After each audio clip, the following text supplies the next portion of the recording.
Gaza gi lan Lepkhiba Palestinian Singna mai Pakpa Oina Louri Israel na Hamas ta warning Toukhre. Gaza da songna kiba lan ceasefire aman Lepkhiba matung tarakpada Palestinian miyoi cha kaya amana rally pangthokladuna lan asi mai Pakpa amo Oina Louri. Marak asida Israel na Hamas militant singda warning Toukhre haina official source amana phongdokle. Israel amadi Gaza gi marakta numit 12 ni rom chupna lan sokna khraba matung tarakpa asida Egypt na mediator wairaga hogdokiba ceasefire amana lan lepkhrabane.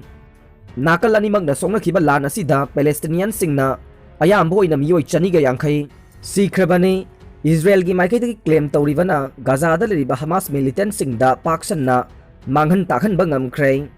Masi oiduna su Israel na Hamas militant singi maikaidagi rocket attack satharakpadu lebhan bangamdre. Hamas militant singna lan mai pakle haina khanjaba taragasu Gaza city da Israel na bom thadarakpadagi paksan na mang taklaba adu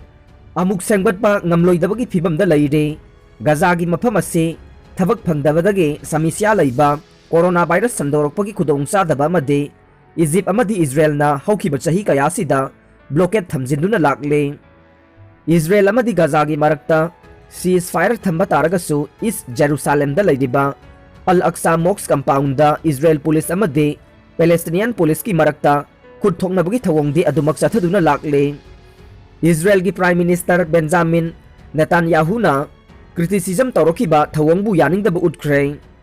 Hauzik mahakna Gaza da sathariba lan lepliba se manung matam chade Hamas da ahenba chawba sapu ama pigadaba adu lan lepthokibadagi piba ngamdre haina Israel gi Prime Minister Netanyahu bu akan bamong da criticize tawre. Netanyahu na de Hamas na rocket attack satharakpa taragade madugi pirakpa paukhum adu yamna hena sathiba oirakani haibagi chaksin warol pikhi. Israel na Gaza strip ta air strike sathakibada Hamas ke senior commander kungamanga yauna militant chanirom hena hatkhre. Aduga militant singi kilometer sa marom hena sangba tanil amasu thugaiba ngamkhre haire. Adum oinamak Hamas amade Islamic Jihad militant group ke maikaidagide makhoi ge sikhiba fighter masing ase kun khaktani haire. Hamas ke leader Ismail Haniyeh na Qatar gi capital Doha dagi television da pikhiba speech amada lan aduna anauba face amage thonglauna hangdoklabane. Masida mai Pakpa kaya ama uba phangane Palestinian singi marakta mapangal sagatpa ngamnabage machak amasu ohellagani haire. Gaza gi Health Ministry na di angang humpuga taruk yauna Palestinian miyoi chaniga ni fuhumdoi sirei aduga lisinga magachama pantara na asok apan nang lehaire. Israel gi oina di sahi mga suraba nupa amade sahi taraga taruk surabi nupi macha ama yauraga punna miyoi taraga ni thoi sikre haire. Napsagi asengba beneficiary sing hapsinaba district administration da khangan khre. Jana thangnaba polam sing subsidize oina thagi phangpham thokpa sing adu beneficiary sing da phanganabagi damakta napsagi list agi lauthokraba beneficiary sing rcmsmanipur.nic da natraga http://164.100.62.55/rcmsmn/ hapsinanaba Manipur Sarkar gi Deputy Secretary CAFNPD Robertson Asemna Thobal Kaksing Senapati Kangpokpi Jiribam Sandel Tengnopal Ukhrul Churachandpur Pherzol Tamenglong None Imphal East Imphal West Bisnupur amasung Kamjong gi District Authority singda khangan khre. Deputy Secretary asigi maikaidagi District Administration singda khangan khiba serol amagi matungina state asigi oina ahenba chana thaknaba polam sing adu allocate tawnabagi Ministry of Consumer Affairs, Food and Public Distribution Government of India da approach tawnaba beneficiary listing adu website portal asida hapsinaba war putting da mathau taba thabak sing adu lakhotkadabane. Napsagi makhada genuine oiba beneficiary kaya ama paksana lakthokiba asina Government of India na state asida piriba sakthung asi hanthakibana miyam khamthengna awaba mayoknare. Genuine oiba beneficiary lakthokibadagi khudong sadaba mayokna halaba miyoising maruina COVID ki pandemic asida napsagi makhada pirakliba chengi sakthung asi konadabana hena khudong sadaba ama mayoknare. Maramaduna miyamna awaba mayoknariba ase koknanaba thagi oiba chengi kota ase hengananaba ministry da taksinanaba athuba matamda beneficiary sing hapsin bagi thabak ase haunanaba district administration singna mari lainaba official singda instruction pinaba khanghalle wafam asi yamna tangai fadaba oibana athuba matamda district singge beneficiary list update san taunabage thabak asida resource khudingmak sizinanabasu khanghalle hairi ising phanglaktribase chahi ama henjelaklei laibak asigi prime minister Narendra Modi na yumthong khudingda thaknaba ising pigani haina phongdokle adubu uripok esege botar lising kuntraga mari romgi manungda chada maudra romde ising leiraga chaba ngaktane water tanker singnade iroi sembadage ising leiraga miyamda ising liter lising amada lupa chahum dagi na samri fawba yole aduga reserve line VIP line dage toti ising na gari chamnare arembada khongbanda ising thada duna thamle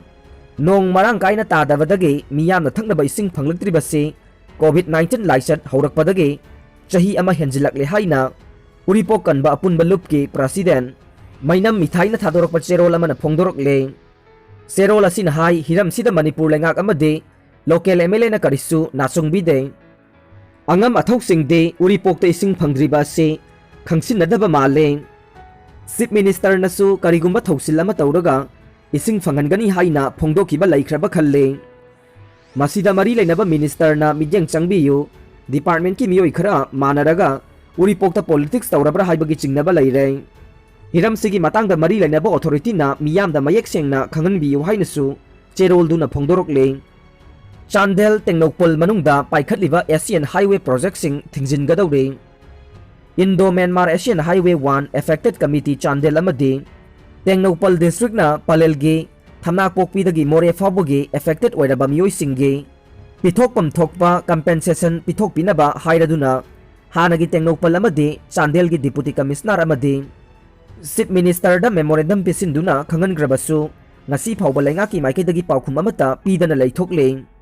zatliba thasigi kuntra phawbugi manungda committee asina taliba demand ase thavak oina paikhataba tarabade Asian Highway lambi asida thavak suriba project sing thingjillagani haina committee asigi spokesperson oiriba Swami Thonglumna phongdorokle Imphal East ke Khetri awang lekai da leiba Haji Nur Muhammad ngasi ayuk pung 3:30 tabada Langol da leiba Siza hospital da leikhidre mahak satliba tha asigi amadagi hospital asida laikan rakhibane COVID-19 na maram oiraga type 1 respiratory failure oirakpadagi leikhidabane loinana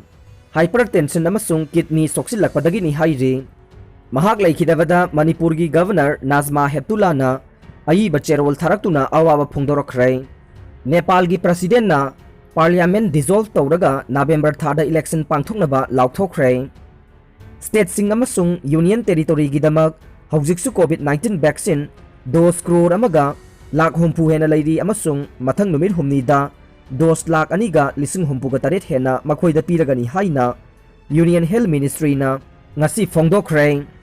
India gi oina haukiba pungkun marida miyoi lakh ahumga lising yangkai manga discharge tawki miyoi lising ahumga chatret nifu mathoina laikhidre miyoi lakh aniga lising nifu sanipa nifu nithoina COVID-19 positive oiba thengnakhi loinana Manipur gi oina su haukiba pungkun marida miyoi chatret ko humpu taret positive oire miyoi chatruk ka mapan na recover tawkhre amade miyoi taraga marina laiset asidagi laikhidre Haujik phawbada state asigi active case masing lising taruka chamnga kuntraga mari ne laiset asidagi laikhidaba apunba masingna chatruka marifu nipan ne loinana laiset asigi fagatpagi chang chada marifu humdoi dasmik taruk amane